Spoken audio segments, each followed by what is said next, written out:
Let's talk to a leading libertarian.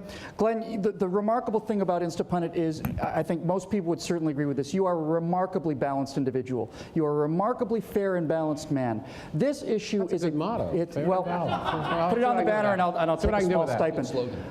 And as a law professor, you have to deal with these conflicts all the time. We have to live together in the same larger society, and certainly we have to live together in the same party. How do we come to grips with something that is so fundamentally at odds? Well, speaking as a libertarian, I will tell you, libertarians are divided on this issue too. There are pro-choice libertarians, of which I'm one. There are pro-life libertarians who are equally sincere. And of course, in being libertarian, every single one of them says to all the others, you're not a real libertarian, I'm the real libertarian. But in fact, they sort of deal with it. And I think that's not a bad motto. What I would say, actually, on two hot button issues right now for Republicans is that they should think about letting both of them go for actually opposite reasons.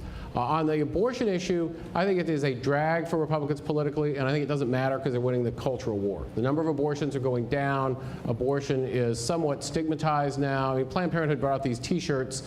Frank J., or maybe it was Al, I forget, somebody photoshopped me in one of them actually. It said I had an abortion, you know, to remove the stigma of abortion, but it didn't work, and even my picture, strangely, didn't change the attitudes. You know, but in fact, and my daughter's an example of that. She's actually quite conservative on these issues, much different from me. And you know, I think that's an issue where culturally, it's going to take care of itself to a large degree, and trying to make a big deal out of it politically is actually probably counterproductive and needless. The gay marriage issue, I'd say, is on the other side of that. I think that gay marriage is inevitable. I think you can argue, and maybe you should argue, about whether it ought to come about through sort of legislative and democratic means rather than judicial opinions. We're going to come back to gay marriage. But it's a loser of an issue, so it's not worth fighting either. So I would cut them off on either side. Okay, let me go to Alfonso, because you've got a unique take on this. Look, I mean, I just don't mean to state the obvious, but obviously, buddy, you're different than the rest of us. You're different than these three guys. You're different than me. I mean, let's face it. He has talent. No, let's face it. You're cool. And that's really the fundamental divide that we have. You're cool. But you are able to package conservative ideas in a way that is absolutely accessible to a younger generation, to a kind of a hipper generation. What's your personal take on this?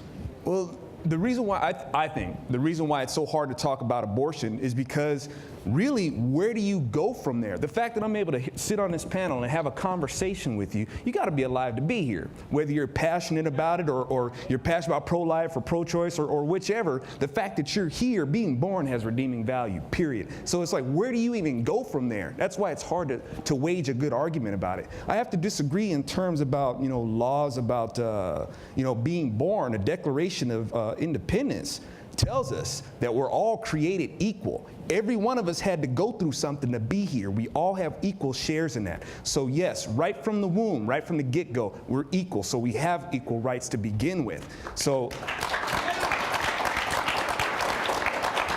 our rights to life, liberty, and the pursuit of happiness. And notice that life is mentioned first because it's pretty important. Can't have liberty or the pursuit of happiness without it. So that's my take on it. And for me, just like I said earlier, I don't even know, it's hard for people because where do you go from there? The common sense is already put there on the table for you. And to try to make something else better out of it, it's just hard to do. Well, we've got 4 large issues to deal with today, and we certainly never intended that this would come up with answers or solutions. All we're trying to do is make positions clear and find out how we can respectfully disagree on these things with a clear understanding of what these positions are. So let's move off of this one. Let's move on to another topic that's getting a lot of time and is a big part of the whole conservative thing, and that is the question of illegal immigration.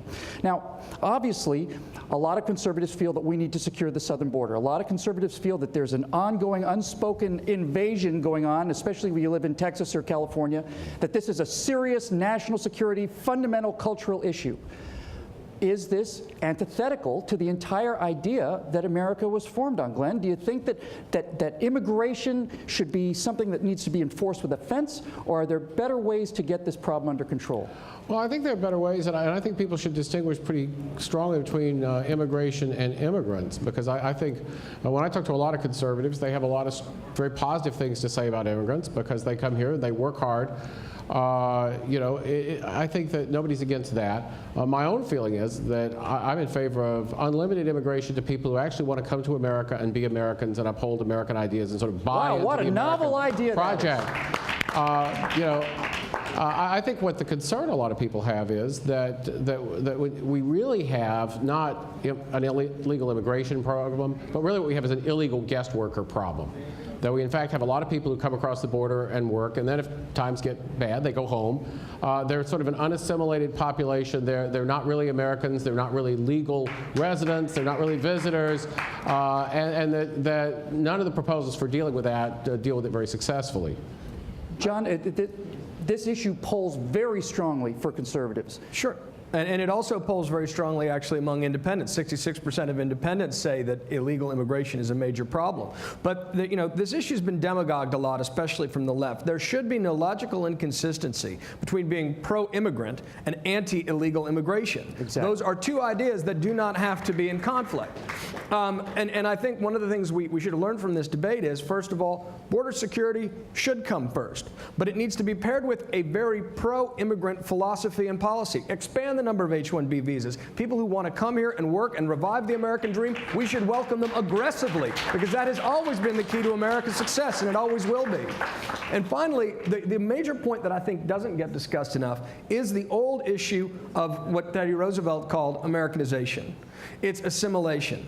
This is a positive good. It always has been. It is essential to our culture. We can invite the whole world in, but we've got to speak the same basic language. We've got to have a common currency of communication, and we cannot be afraid to discuss that. Scott, you live in the heart of Pennsylvania. My dad is from, that is real America. If you live in LA or someplace that often you go to Pennsylvania, you feel like, oh, I remember what the country looks like. Talk to us about the cultural drift issues of this sort of unstopped illegal immigration. Well, first of all, as a Pennsylvania German background, I guess I can point to my own people to say that we really know how to assimilate into American culture. The Amish have really just become... What was the question again? What is the cultural effect on the country? We know about the security issues. Yes. We know about the burden on public services and so on. But culturally, this massive change in the southern border, what is that doing to America? I think it really is dividing us in a way. I mean, there used to be this great idea of whether you call it a melting pot or a salad or whatever, but there was this idea that if people came to the United States, and I think technology has kind of foiled a lot of this, people came to the United States, they cut off all ties. It was really difficult to go back. And now, you're text messaging as you're swimming across the Rio Grande, you're text messaging your relatives back home, and you never really leave your home country. And I think, if people want to come into the country and they don't want to assimilate into our culture, if they don't want to learn the language, if they don't want to become part of our system, then I say they be given a tourist visa, send them to Disneyland, tell them to have a great time and go home. Yeah. Now, Zoe, you live in Los Angeles, as do I do. You lived in large communities where there are a large number of immigrants down there. What do you think about that? Do you often get the impression that these people are not really Americans, that they're here to get the economic benefits, the social benefits, but as opposed to previous generations, not really here in terms of their heart? Did you find that, or did you find the opposite? No, I could say that I'd find something like that. I just think it's kind of strange that you got people who want to come over to this country and make this country just like the place they just left. How did you get the same thing with Californians moving to Arizona, right? So Yeah, exactly. they leave California because of the high taxes and the regulations, and then they vote for high taxes and regulations. Yep, exactly. But there's, let's be honest, one of the reasons I think some folks on the left have been successful at demagoguing this issue is because there is a diversity deficit inside the Republican Party. When you've got a party whose base is increasingly white and rural in a country that is becoming increasingly diverse and urban, you are setting yourself up to be called racist if you just want to enforce laws. So that issue needs to be addressed as well. It is fundamental too. If race becomes an issue of partisan divide in this country, we are in real trouble. It's got to be, party of Lincoln's got to be the party of Lincoln again. That needs to be addressed. Otherwise, this issue is not going to be resolved effectively.